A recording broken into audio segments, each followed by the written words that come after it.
کہانی لکھنا میرے لیے وجودی مسئلہ رہا ہے۔ یہ جو وجود کے تار ہیں انہیں جس زبان میں بیان کر سکتا ہوں وہ کہانی کی زبان ہے، اسی میں ان کا نغمے کو چھیڑا جا سکتا تھا۔ تو کیا آپ یہ جو جتنے نظریے ہیں اور جتنی تھیوریز ہیں یہ بنیادی طور پہ اس کام کے لیے نہیں ہے کہ وہ تخلیق کی منطق کو درست انداز میں اس کی تعبیر کر سکیں۔ اس کی درست تعبیر ہو ہی نہیں سکتی، اس لیے کہ جس وقت تخلیقی لمحہ آپ پہ آتا ہے تو آپ کو پتہ ہی نہیں چلتا، آپ اس کی گرفت میں آتے ہیں، کوندے کی طرح وہ آپ کو اپنی لپیٹ میں لیتے ہیں اور آپ لکھنے بیٹھ جاتے ہیں۔ دوسری بات میں جو کہنا چاہتا ہوں وہ ابھی جو باتیں ہوئی، میرا جی طاقت کے خلاف، فلاں کے خلاف، ترقی پسندی ہونی چاہیے، یہ ہونا چاہیے، وہ ہونا چاہیے، یہ چاہیے وغیرہ جو ہے یہ مسائل تخلیق کار کے نہیں۔ پہلی بات تو یہ تخلیق کار بنیادی طور پر جو لطیف سطحوں پہ زندگی کی لطیف سطحوں کو تلاش کر رہا ہوتا ہے اور انہی میں وہ رہ رہا ہوتا ہے،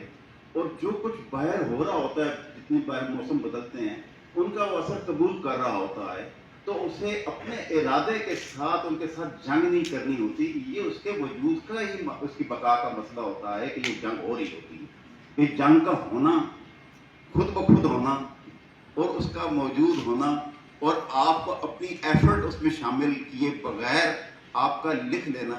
یہ بنیادی تقاضا ہوتا ہے ایک تخلیقی پروسیس کی، جسے آپ کہتے ہیں صاف ہونے کا، شفاف ہونے کا، خالص ہونے کا۔ یہ بنیادی تقاضا یہ ہے کہ آپ اپنے ارادے جو یعنی پوری جو کہتے ہیں نا میں نیت باندھ کے آپ اس میں کود جاتے ہیں کہ جناب اب میں نے اپنے آپ کو اس کے خلاف ثابت کرنا، یہ بنیادی طور پہ رکاوٹ اس لیے پیدا کرتی ہے کہ موضوعات پہ لکھنا افسانہ نگار کا کام نہیں ہے۔ موضوعات کو تلاش کرنا کسی افسانے میں تنقید نگار کا کام ہے۔ وہ جب لکھ رہا ہوتا ہے تو وہ اپنے کرداروں کو یا خود کسی نہ کسی ایک صورتحال میں ڈال دیتا ہے۔ آپ نے پانی کے اندر چھلانگ لگا دی ہے، وہ گہرائی میں آپ کو لے جا رہی ہے یا وہ ساتھ بہائے لے جا رہی ہے،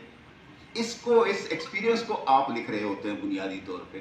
آپ اس میں ایفرٹ نہیں کر رہے ہوتے کہ میں نے اس کنارے پہ اس کو لے کے جانا ہے، اس سمت میں لے کے جانا ہے۔ تو یہ جو کریٹو کی جسے کہتے ہیں نا متھ، اس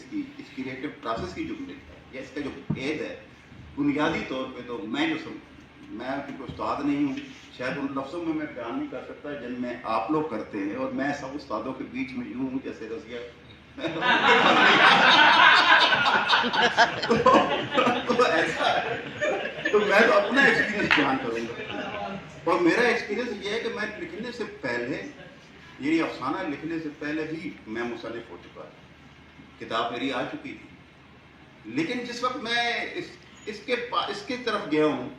تو مجھے یہ محسوس ہوا ہے کہ ہاں یہ وہ چیزیں بھی بیان یہاں ہو سکتی ہیں جو دوسرے لفظوں میں بیان نہیں ہو سکتی۔